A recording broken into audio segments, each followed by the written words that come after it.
Hi friends, എല്ലാവർക്കും വർണ്ണ കാഴ്ചകളിലേക്ക് സ്വാഗതം. ഇന്നത്തെ നമ്മുടെ കഥയിലാണെങ്കിൽ പൃഥ്വിയാണെങ്കിൽ സീമ ഡോക്ടറിൻ്റെ നേരെ തോക്ക് ചൂണ്ടിയിട്ട് പറയാണ്, നിങ്ങൾ കാരണമാണ് എനിക്ക് ഇത്രയും പ്രശ്നങ്ങളുണ്ടായത്.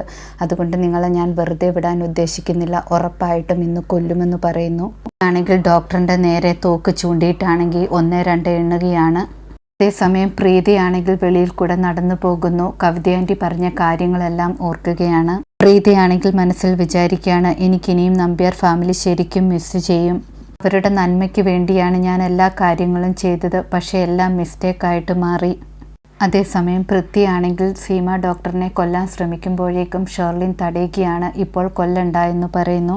പൃഥ്വി അപ്പോൾ പറയാണ്, ഇവളെ കൊന്നില്ലെങ്കിൽ വീണ്ടും നമ്മുടെ ജീവിതത്തിൽ പ്രശ്നമാകുമെന്ന്. ഷേർലിൻ അപ്പോൾ പറയാണ്, അങ്ങനെയൊന്നും ചെയ്യേണ്ട, അങ്ങനെ ചെയ്താൽ പിന്നെ നമ്മൾ കൊലക്കേസിൻ്റെ പുറകെയും പോകേണ്ടി വരും, അതൊന്നും വേണ്ട എന്ന് പറയുന്നു. ഷേർലിൻ പറയാണ്, നമ്മുടെ രഹസ്യമാണെങ്കിൽ ഇവർ ആരോടും പറയത്തില്ല എന്ന് സൂചിപ്പിച്ചിട്ടുണ്ട്. അത് മാത്രമല്ല നാട് വിട്ടു പോകാമെന്നും പറഞ്ഞിട്ടുണ്ട്.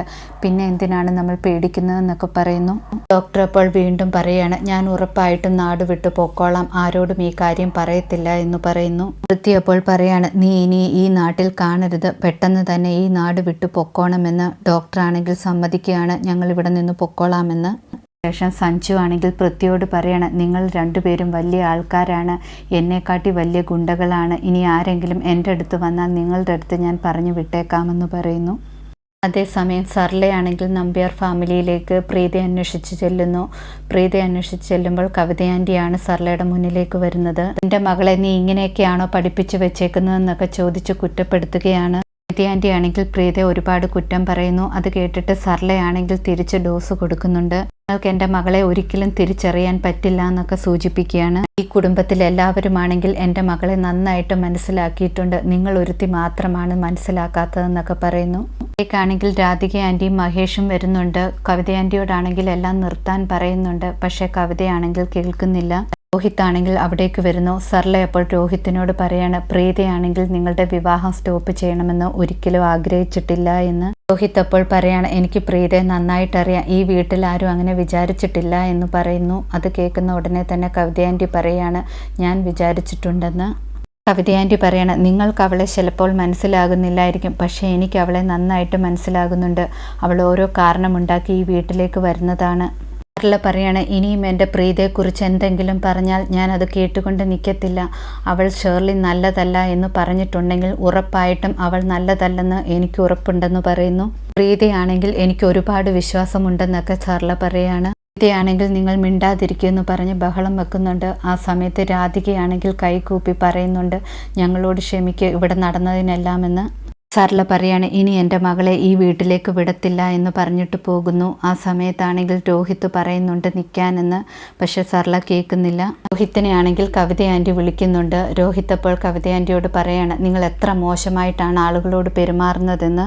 രോഹിത്താണെങ്കിൽ സർല ആൻറ്റിയുടെ പുറകെ ചെന്നിട്ട് സമാധാനിപ്പിക്കാൻ നോക്കുന്നുണ്ട്. സർല പക്ഷേ കേൾക്കുന്നില്ല. സർല പറയാണ്, എൻ്റെ മകളെ ഇനി ഈ വീട്ടിലേക്ക് വരാൻ ഞാൻ സമ്മതിക്കത്തില്ല, പക്ഷെ നിനക്ക് എപ്പോൾ വേണമെങ്കിലും എൻ്റെ വീട്ടിലേക്ക് വരാമെന്ന് പറയുന്നു. സന്തോഷമായിട്ടിരിക്കണമെന്നൊക്കെ സർല പറഞ്ഞിട്ട് മുത്തം കൊടുത്തിട്ട് അവിടെ നിന്ന് പോകുന്നു. രോഹിത് ആണെങ്കിൽ ഞാൻ പറയുന്നത് കേൾക്കുന്നൊന്നും പറഞ്ഞിട്ട് സർല നിൽക്കുന്നില്ല.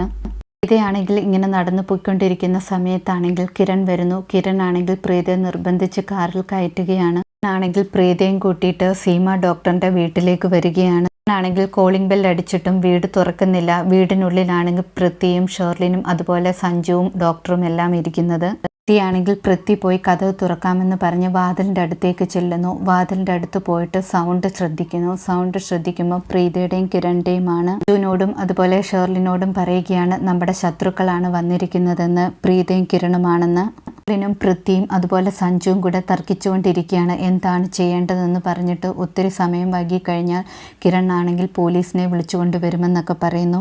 സമയം വെളിയിലാണെങ്കിൽ കിരൺ പോലീസിനെ വിളിക്കാൻ ശ്രമിക്കുന്നുണ്ട്. പ്രീതയാണെങ്കിൽ തടയുന്നുണ്ട്. സമയം കിരണും പ്രീതയും പറയാണ്, ഇവിടെ നിന്നിട്ട് ഒരു കാര്യവുമില്ല, അകത്താരെങ്കിലും ഉണ്ടെങ്കിൽ പോലും അവർ തുറക്കുമെന്ന് തോന്നുന്നില്ല, നമുക്കൊരു കാര്യം ചെയ്യാമെന്ന് പ്രീത പറയുന്നു. പ്രീത പറയാണ്, ഷേർലിൻ്റെ റിപ്പോർട്ടിൻ്റെ കോപ്പി എന്തായാലും അവിടെ ഉണ്ടാകും ഹോസ്പിറ്റൽ, നമുക്കത് പോയിട്ട് കണ്ടെത്താമെന്ന് പറയുന്നു. കിരൺ ഉടനെ തന്നെ പറയാണ്, ഇത് നല്ല ഐഡിയ ആണ്, നമുക്കിപ്പോൾ തന്നെ ഹോസ്പിറ്റലിലേക്ക് പോകാമെന്ന് പറഞ്ഞു പോകുന്നു. ഷെർലിനാണെങ്കിൽ കതകിന്റെ അടുത്ത് വന്നിട്ട് കാത് ചേർത്ത് വെച്ച് ഇവർ പറയുന്നത് കേൾക്കുന്നു. ശരിക്കും ഞെട്ടിപ്പോവുകയാണ്. ഷെർലിനാണെങ്കിൽ പൃഥ്വിയോട് പറയാണ്, പ്രീതയും കിരണും ഇവിടെ നിന്ന് പോയെന്ന്. പൃഥ്വി അപ്പോൾ ചോദിക്കുകയാണ്, അതിന് നീ എന്തിനാണ് വിഷമിക്കുന്നത്?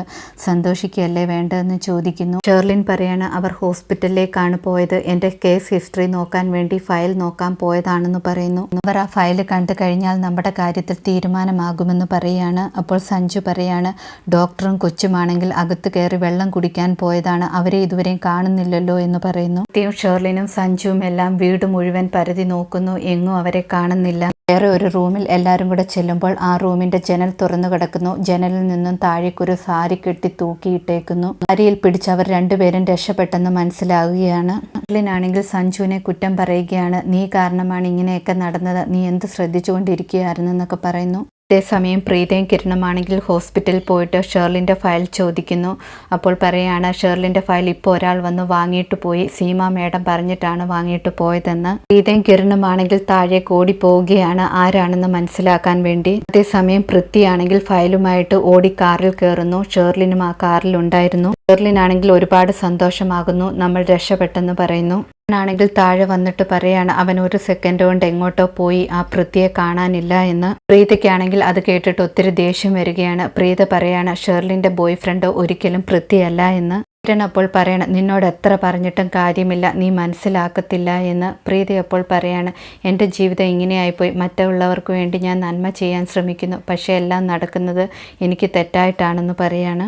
കിരണാണെങ്കിൽ മനസ്സിൽ വിചാരിക്കുകയാണ്, ഞാൻ ചെയ്യുന്നതൊന്നും ശരിയാകുന്നില്ലല്ലോ, എന്ത് ചെയ്താലും കുഴപ്പമാവുകയാണ്. പ്രീത വിഷമിക്കുന്നത് കണ്ടിട്ട് ഒട്ടും സഹിക്കാനും പറ്റുന്നില്ല, അവൾക്ക് വേണ്ടി ഒന്നും ചെയ്യാനും പറ്റുന്നില്ല എന്നൊക്കെ വിചാരിക്കുന്നു. പൃഥ്വിയാണെങ്കിൽ ഷെർലിനോട് പറയാണ്, നീ ഹോസ്പിറ്റലിലേക്ക് ഫോൺ വിളിച്ചില്ലേ, ആ പെണ്ണിനോട് നിനക്ക് വയ്യാന്ന് പറഞ്ഞ് കർച്ചീഫ് വായിൽ വെച്ചല്ലേ സംസാരിച്ചത്, അവൾ അത് വിശ്വസിച്ചിട്ടാണ് ഫയൽ തന്നതെന്നൊക്കെ പറയുന്നു. ഷെർലിനാണെങ്കിൽ ടെൻഷൻ അടിക്കുകയാണ്. വീണ്ടും ഡോക്ടറിനെ കുറിച്ച് പറഞ്ഞിട്ട്, ഡോക്ടർ നമ്മുടെ കയ്യിൽ നിന്നും രക്ഷപ്പെട്ടു പോയില്ലേ, അവർ ഇനി എന്തെങ്കിലും പ്രശ്നം ഉണ്ടാക്കുമോ എന്ന് ചോദിക്കുന്നു. പൃഥ്വി അപ്പോൾ പറയണം, നീ ഒന്നുകൊണ്ടും പേടിക്കേണ്ട, ആ ഡോക്ടറിൻ്റെ പുറകെ സഞ്ജുവിനെ ഞാൻ പറഞ്ഞു വിട്ടിട്ടുണ്ട്, ആ കുട്ടിയെയും അതുപോലെ ആ ഡോക്ടറിനെയും കണ്ടുപിടിച്ച് കൊന്നുകളയുമെന്നൊക്കെ പറയുന്നു. പൃഥ്വി പറയാണ്, ഇതോടെ നമ്മുടെ എല്ലാ പ്രശ്നങ്ങളും തീരുകയാണെന്ന്. ഷെർലിനപ്പോൾ പറയാണ്, ഇതെല്ലാം ഇങ്ങനെയൊക്കെ നടക്കുന്നത് എൻ്റെ ഭാഗ്യം കൊണ്ടാണ്, ഞാൻ നിനക്കൊരു ഭാഗ്യവതിയാണെന്നൊക്കെ പറയുന്നു. അപ്പോൾ പറയണം, നീ പറഞ്ഞത് സത്യമാണ്, നീ എനിക്കൊരു ലക്കി ആൾ തന്നെയാണെന്ന്. ഷെർലിൻ പറയണം, എനിക്ക് ഉടനെ തന്നെ നമ്പ്യാർ ഫാമിലിയിൽ പോകണം, എല്ലാവരുടെയും മുഖം കാണണം, അതുമാത്രമല്ല പെട്ടെന്ന് തന്നെ വിവാഹം നടക്കണം, എന്നിട്ട് ആ കുടുംബം ശരിക്കും തകർക്കണമെന്നൊക്കെ പറയുന്നു. പൃഥ്വി പറയാണ്, എപ്പോഴും പ്രീതയുടെയും കിരണിൻ്റെയും മേലെ ഒരു കണ്ണ് വേണം, അവർ നമ്മുടെ പ്ലാൻ എല്ലാം ഇല്ലാതാക്കുന്നതിന് മുമ്പ് അവരെ സൂക്ഷിച്ചോണമെന്നൊക്കെ പറയുന്നു. എന്നാണെങ്കിൽ പ്രീതയെ വീട്ടിൽ കൊണ്ടുവിടുന്നു. കാറിൽ വെച്ച് കിരൺ മനസ്സിൽ വിചാരിക്കുകയാണ്, ഞാൻ പ്രീതയ്ക്ക് കൊടുത്ത സത്യങ്ങളൊന്നും പാലിക്കാൻ പറ്റിയില്ല എന്ന്. ശരിക്കും ഞാൻ തോറ്റുപോയെന്ന് കിരൺ വിചാരിക്കുന്നു. ഇതോടെ ഇന്നത്തെ കഥ അവസാനിക്കുന്നു. പുതിയ കഥയുമായി വീണ്ടും കാണാം. താങ്ക്